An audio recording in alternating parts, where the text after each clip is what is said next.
मुझे नहीं पता अब हम कभी मिल पाएंगे या नहीं, लव यू बाय। ये एक यूक्रेनी सैनिक का अपनी पत्नी को आखिरी संदेश है।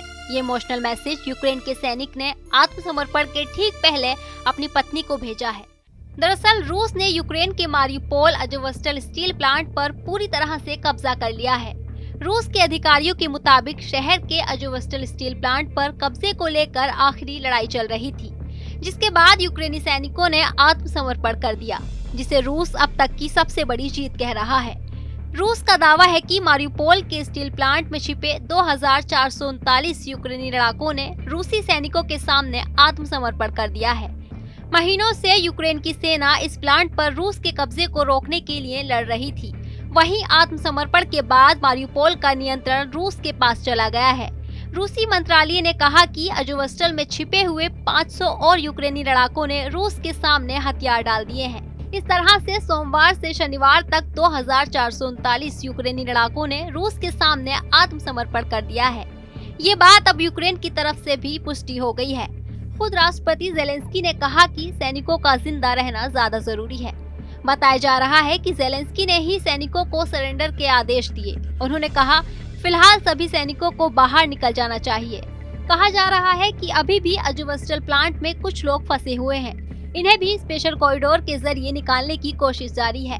16 मई को 264 यूक्रेनी सैनिकों को स्टील प्लांट से बाहर निकाला गया है। इनमें से 53 सैनिक गंभीर रूप से घायल थे। पता चला है कि घायल सैनिकों को रूस के कब्जे वाले नोवोअज़ोव्स्क ले जाया गया, जहां अस्पताल में उनका इलाज चलेगा। इसके अलावा बाकी 211 सैनिकों को ओलेनिव्का ले जाया गया। यहां आने वाले वक्त में युद्ध कैदियों की अदला बदली होगी। इसी दौरान एक रिपोर्ट के मुताबिक स्टील प्लांट में छिपे सैनिक आत्मसमर्पण करने से पहले अपनी पत्नियों को इमोशनल मैसेज भेज रहे हैं। इनमें वो जिक्र कर रहे हैं कि शायद अब हम कभी वापस नहीं आएंगे। प्लांट में छिपे यूक्रेनी सैनिक मरीन की पत्नी ओल्गा बाई को अपने आंसू पोंछते हुए बताती हैं, गुरुवार को उनके पति ने लिखा, अब हम रूसी सेना के सामने आत्मसमर्पण कर रहे हैं। मुझे नहीं पता अब हम कभी मिल पाएंगे या नहीं, लव यू, किस यू। आपको बता दें कि इस जंग में अब तक यूक्रेन के 20,000 से अधिक नागरिकों के मारे जाने की आशंका है। 24 फरवरी को शुरू हुई जंग अपने 88वें दिन पर पहुंच गई है, जो दिन ब दिन और ज्यादा भयानक होती जा रही है।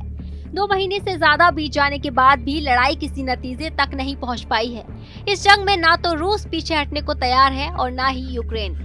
वहीं संयुक्त राष्ट्र में अमेरिकी राजदूत लिंडा थॉमस ग्रीनफील्ड ने अपने एक बयान में बताया कि इस जंग से दुनिया भर में भोजन की कमी का खतरा बढ़ता जा रहा है।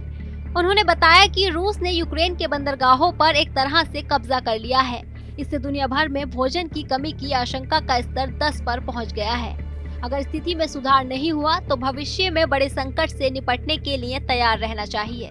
इसी तरह की ताज़ा तरीन खबरों के लिए देखते रहिए हमारा चैनल TV9 डिजिटल।